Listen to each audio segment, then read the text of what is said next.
Hello, everyone. This is Jonathan Little. I'm here today with another hand for PokerNews.com. We have a fun one today where, well, I guess you'll see. Here I raised to 550 at 100-200 with a 25 ante with Queen Jack of Hearts in the hijack seat, and I like this play. I could even see making it a little bit bigger. The times you typically want to raise smaller are when your stack gets very short, but with very deep stacks, as we have here, notice we have 25,000 chips effective. I certainly want to make a somewhat larger raise so that I can play a big pot if I feel like it. And that's just because pots typically grow exponentially in No Limit Hold'em and all no limit games or pot limit games. So that's what we're going to do. So I raised to 550, player in the cutoff called, and then the player on the button made it 1,400. So a relatively small 3-bet. I think it was 1,400, maybe it was 16. Anyway, still a relatively small 3-bet. Usually you see people 3-betting to roughly the size of the pot when we're playing very deep stacked. So that would be 3 times the last bet, which was 550, plus any additional money in the pot. So 3 times 550 is 1,650. So you see already that 1,400 is way below this, plus any additional money in the pot, which would be the caller's 550, and then the blinds and the antes, which we'll call them 500. So a pot size re-raise here would be to about 2,500. So when it gets back to me, I have to put in 1,000 or so, which is into what's going to be roughly a 4,500 chip pot, because we can assume the player in the cutoff is very often going to call. So do I think I'm going to be able to realize about 20-ish% equity out of this pot? Because remember, I had to put in, 900 or so into this 4,700 pot. And I don't see how I cannot realize that much equity. So I'm going to call, and we're going to go from there. Also, as expected, the player in the cutoff calls, because then he knows he's closing the action and he's getting great odds. There's a little bit of risk that I would get re-raised by the player in the cutoff, but the risk of that is so incredibly low because he probably would have 3-bet me to start with, given we're both in somewhat late position if he had a good hand.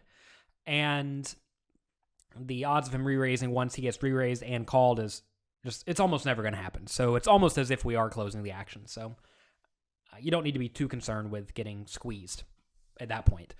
So we get a pretty cool flop. It comes 9-9-4 with 2 hearts, giving me a flush draw. I check, and in this scenario, I'm going to check raise almost every time.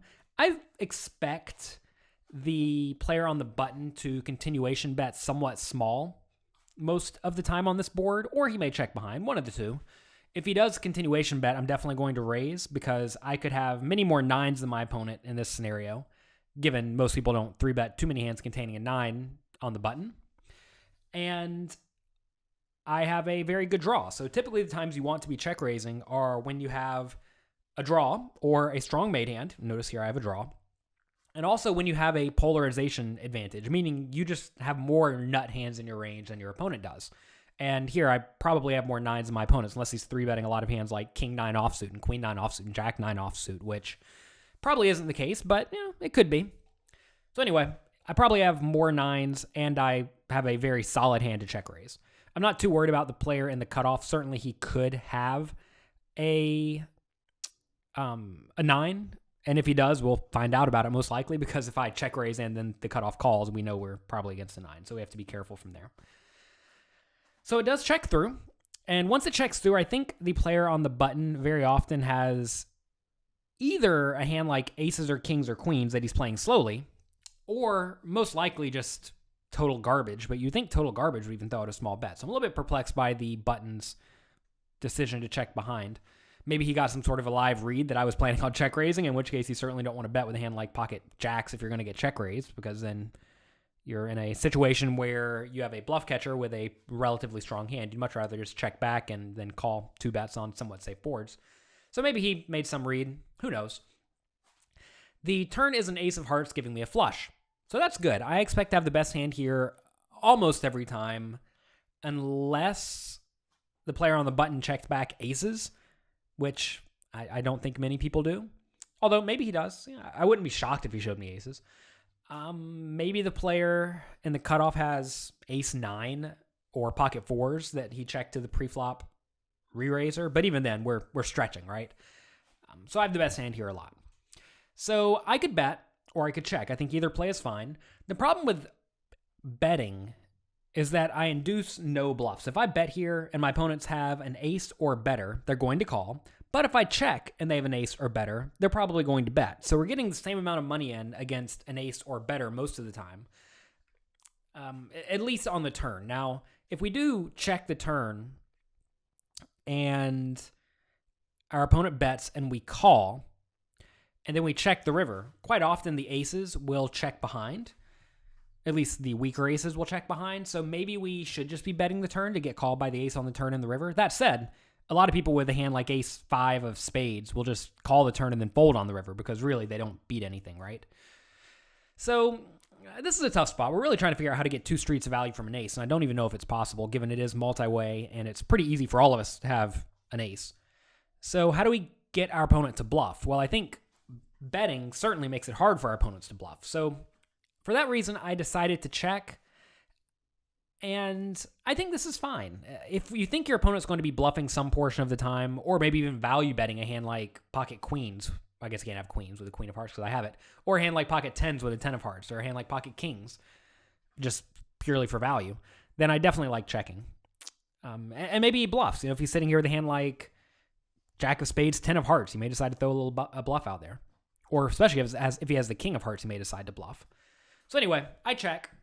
Cutoff decides to bet 2,900 into the 4,700 pot. And, oh man, this is a dicey one because I would like to raise. The problem, though, is if I raise and get much action, I'm usually going to be in pretty rough shape, I think. I'm going to be against either nines or better, and the or better part is flushes, right? The thing you have to ask yourself, though, is like what flush draws could my opponent, or what flushes could my opponent have? The only one that makes a lot of sense is 10-8 of hearts. Notice that King X of hearts beats me. And 10X of hearts, well, the only realistic one is 10-8 or maybe 10-7. The 9's on the board. Then maybe he could have 8-7 or 7-6 or 8-6 of hearts. Maybe 6-5 of hearts. There really aren't a ton of them, right? So I'm not sure we're going to be in great shape if we check raise and get called, and I don't know if we're going to know how to proceed on the river, because if our opponent's good and he has a full house, he's definitely just going to call our turn check raise, because if I check raise, it's going to be to 7,500 chips or so, in which case now he's only going to have about 15,000 behind, and the pot's going to go to 20-something thousand, so he's going to have a pretty, 20,000 I guess, so he's going to have a pretty easy ability to get all in on the river. So he doesn't need to re-raise now to ensure he gets in. So that allows him to call and disguise his range pretty nicely.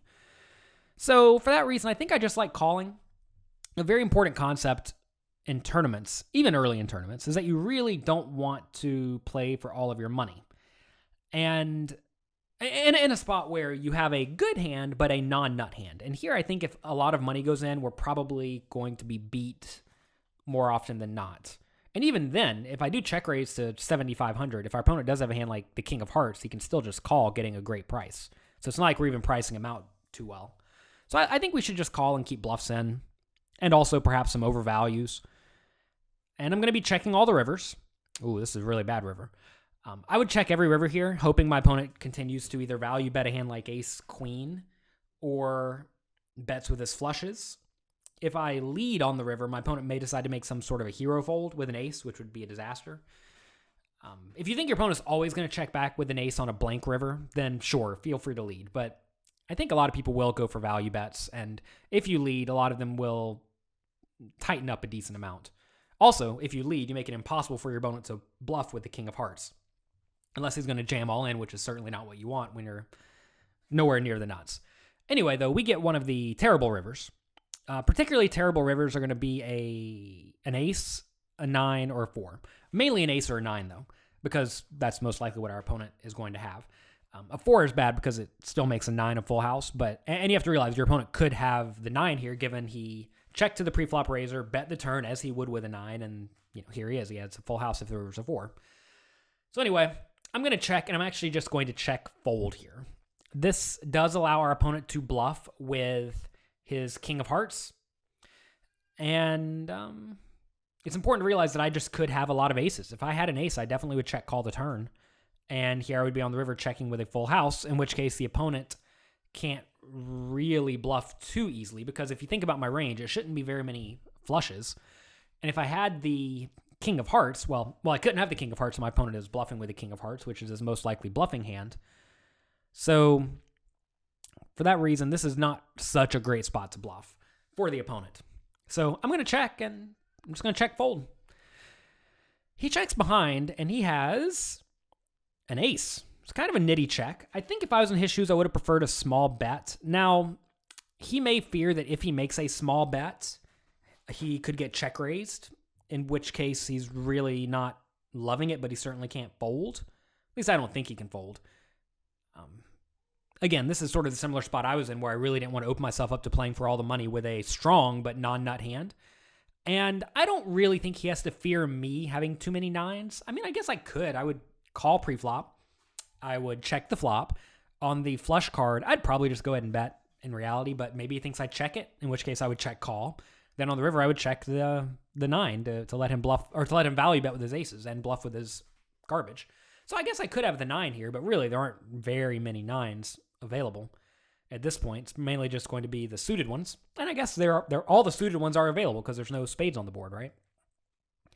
So this may look like a nitty check back from the opponent, and maybe it is. If this was a cash game, I would definitely expect the opponent to bet. But in a tournament, I actually don't think it's so nitty, mainly just because the chips you stand to lose are worth way more than the chips you stand to gain. So pretty cool hand where we both had good but non-nut hands, and we both decided to play the hand somewhat cautiously. I probably would have just value bet in the opponent's shoes, small, but even then, I think his check back can't be too terrible. It just makes it much harder for him to bluff, right? If I know he's checking back his aces, when he bets the river, well, then it's just a 9 or a bluff. And if he ever does have bluffs, he's going to have way more combinations of bluffs than a 9, most likely. But, maybe that's just not true either. Maybe he has all the suited 9 of spades, or at least all the reasonable suited 9 of spades, in which case he has a decent number of them. So that's going to be it for this hand for PokerNews.com. Thank you all very much for being here. If you have any questions, definitely let me know on Twitter @JonathanLittle, and I'll talk to you again next week.